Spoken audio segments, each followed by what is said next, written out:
Hey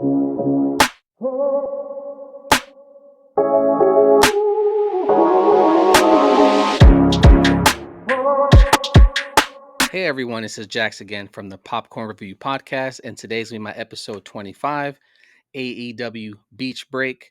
So, you guys that aren't aware, AEW does kind of these little like mini shows, kind of like a pay-per-view, but it's kind of like a house show or their regular televised. So they do Beach Break, they do other things like that. So Spring Break as well, a couple weeks ago. But Beach Break, this actually started off with Will Ospreay, Hangman, Adam Page versus Shawn Alexander and Takeshita from the Don Callis family. This match was great. A lot of people are upset about Will Ospreay talking in the media or online. I'm okay with it. I feel like everyone says that they're the best. They just got to go out there and prove it. Right now, the people are watching AEW for Will Ospreay. You see the crowds. Um, they're all chanting Ospreay, so you really can't deny what the guy's saying. AEW and WWE both have their faults. Not every product is perfect. And just watch what you guys want. Watch AEW if you guys want to watch it. Watch WWE. Watch TNA. Watch New Japan. Watch GCW. Guys, watch whatever you want. Don't let people tell you otherwise. Just watch it. But again, this started off with Hangman and Will Ospreay versus the Don Callis family. Guys, it's actually started off pretty good. They did decide who was going to start off the match. Will Ospreay kind of like sat on the ropes, like, "Hey, I got it, buddy. Go ahead." But then he didn't want to tag him in for a little while, so it was kind of like a little. They don't trust each other, but they were actually doing really well during the match. Like always, Don Callis has a lot of heat, so you hear "fuck Don Callis." But again, the chemistry that these four guys have, I know that Will Ospreay and Takeshita have a rivalry, and from what I understand, Shawn Alexander also has a rivalry with Hangman. So the four of them just in the ring together, great match. Doing flips, trying to outshine each other and everything. Takeshita with his Blue Thunder Bomb, I think it's called. But on all, great match. Um, there was some tension there, to be honest with you. You did see that you had Will Ospreay and Hangman almost hit each other a couple times, and they kind of like stopped each other. Went for the lariat, missed. Takeshita almost took out Ospreay, and then Ospreay did the same thing with the hidden blade, almost like stopped right there at Hangman's face. So it was nice to see that they were able to control themselves, but at the end of the match, they are winning victorious, being face to face, knowing that they have to face each other at the pay-per-view. And then from there, Takeshi and Sean Zenner starts beating down these guys. They start fighting back, and Will Ospreay, by mistake, actually, I think, clotheslines Hangman, if I'm not mistaken. And then at the end, they're just facing each other. They were allies during the match, and once the match is over, is all business. So they got them face to face, talking to each other. Can't wait to see that match. Like I've mentioned in previous episodes, don't care who wins. I'll be happy with either one. Moxley versus Hangman's going to be a banger. Will Ospreay versus Moxley is going to be really good as well. I think AEW is going to push Ospreay. Like I said, he's one of the hottest people they have right now, so it makes sense to push Ospreay. I don't know if that's the route they're going to take, but if I was in Tony Khan's shoes, I would push it that route. People are watching AEW because of him and the crazy stuff that he's going to do. Why not give him that chance to be champion? It makes sense. He was already international champion for them, if I'm not mistaken, for a while. Had that segment with MJF, so it makes sense to have Ospreay move to the next level and become a world champion. And that's going to open up more possibilities. Swerve can come after him, Hangman can come after him, Christian Cage can come after him. You just have different people, different stories. So can't wait to see it. Building for the pay-per-view. Again, whoever wins that match, I'll be excited either way. Think Ospreay has the little edge there, but I don't know who's going to take it. So let me know your guys' thoughts in the comments. You also had Ricochet versus, I think it was Zach Morgan. Apparently on Collision, he stole the guy's leg. He has a prosthetic leg. So he was walking around like with it with a trophy for, I guess, a week. Came into the match. I think this guy used to wrestle for WWE years ago. Don't know if it's the same guy, but again, it was a long time ago, maybe like 15, 20 years ago. And the same thing, someone stole his leg. So they just trying to build heat on Ricochet. A lot of people are saying that this is the best Ricochet that we've seen. I actually believe that as well. I do feel like this is the best version of Ricochet. A lot of people are saying that he's cringe, he's this, he's that. This is the best Ricochet we've seen. He's still doing his crazy flips, crazy moonsaults, and all that 450 splash and everything, but he's bringing in more to the table, different finishers, different ring gear. He's talking more. He's interacting more with the fans, even though he's a heel. I think this is the best Ricochet version we've seen in a long time. And if you say otherwise, except for him not winning a championship yet in ABW, this is the best version of Ricochet that we've seen in years. So I can't wait to see what happens to Ricochet. I see him being a TNT champion maybe, and then going from there. Um, he could always win something, one of these eliminator tournaments, boom, gets title shot, something very simple.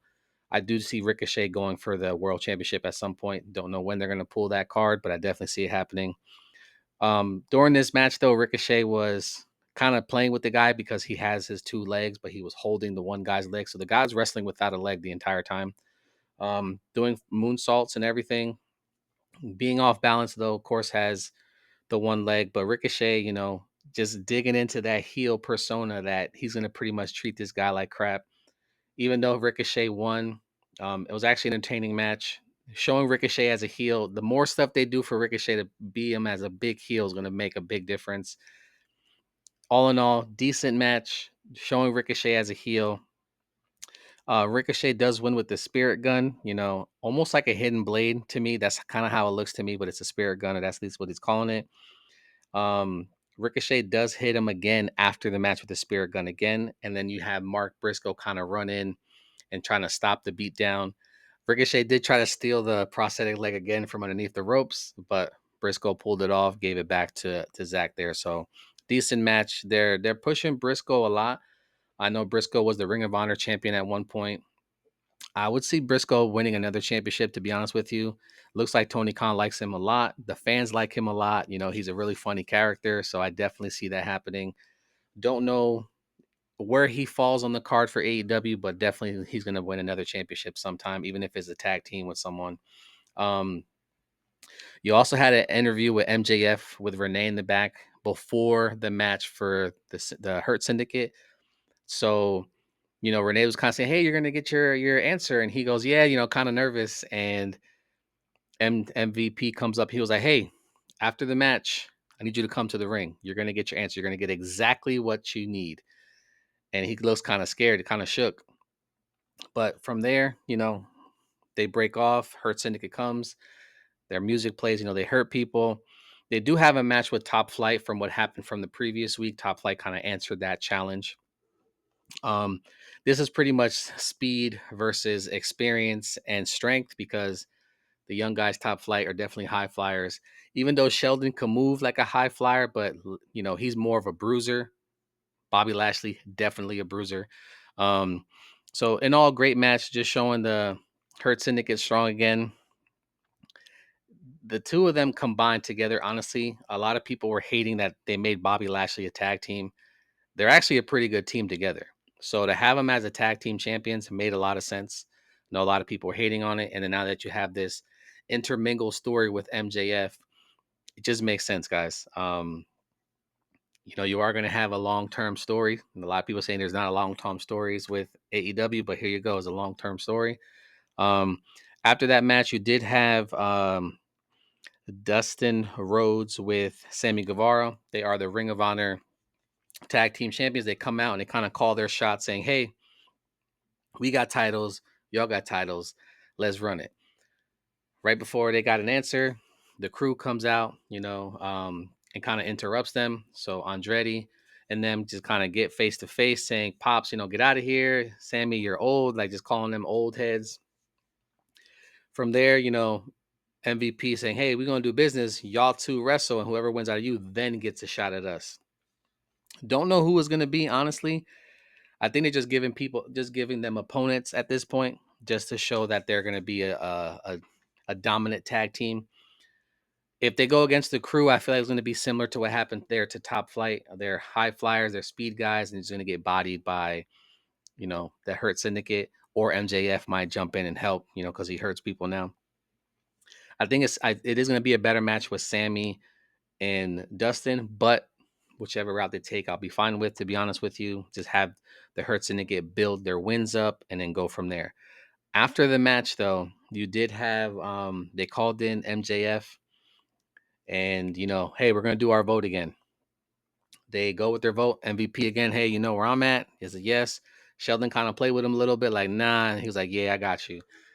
But then Bobby comes again. He keeps calling him Bob again, but it's Bobby Lashley, and he kind of puts his arm around him and he goes, we'll go. And then finally he gives him that thumbs up, and MJF's eyes just pop like, what? Like, you really gonna let me in? So MJF now is part of the Hurt Syndicate. He's chanting to the fans, we hurt people, we hurt people. So MJF, as of right now, is with the Hurt Syndicate. I still don't see that being a good thing for Bobby Lashley. He wants to be the world champion. Out of that group, Bobby Lashley deserves to be the world champion.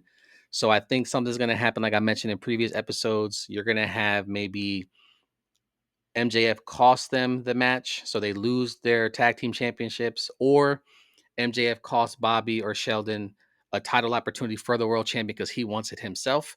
So again, somewhere down the line, he's going to screw these guys over, and they're going to have like an implosion, and you're going to have Bobby versus MJF. Definitely see that happening. Nice to see, different people together, different people interacting, different people wrestling, different stories. So can't wait to see it. And if you guys remember what the MVP say, hey, if it don't work out, we'll just hurt him. And Bobby just laughed it off. And Sheldon was like, yeah, you're right. So if they don't like this scenario, they could always hurt MJF and call it a night. But in all, great match again. MJF's eyes popping out of his head was probably one of the best things I saw last night. Really good.